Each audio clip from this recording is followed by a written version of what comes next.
Nimekuja siku hiyo naanza kuona kijana kama afanya kazi vizuri. Baadaye wazo likaja, kwa nini sichukue maji niyapeleke SUA?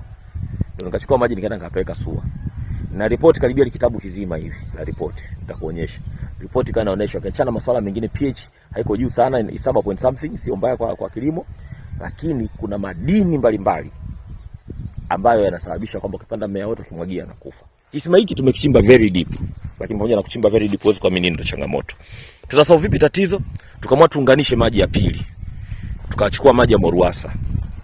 Maji tupounganisha Moruasa, unaweza kuona hii pipe inatoka kule chini kule.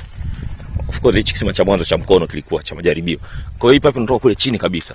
Kule chini kule tulienda tukavuta maji kutoka upande wa chini wa Moruasa. Tena kwa ushauri wa mtu wa Moruasa mwenyewe. Sielewi hata alikuwa anawaza nini. Maana hapa kuna line mbili, kuna line moja iko kule juu na line moja iko huku chini.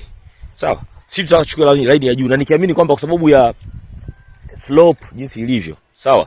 Kwa hiyo maana yake maji yatakuwa yanakuja vizuri. Lakini wakisema kwamba hii ya huku, hii line ya huku ndio ambayo iko vizuri. Yaani maji yake na speed sana na haina shida yoyote. Tukasema sawa, tukaunga pale bomba, lakini bomba yetu tukapeka kule juu kabisa, kule juu tukapeka ile bomba. Nini kilitokea? Maji yakawa yanashindwa kupanda vizuri, yanaleta upepo zaidi. Tukawa tunashangaa, unaweza ukachota ndoo 5 za maji ambazo tuseme ndio kama lita 100. Lakini reading ya mita unaweza kushangaa ameshakwenda unit 1, unit 2,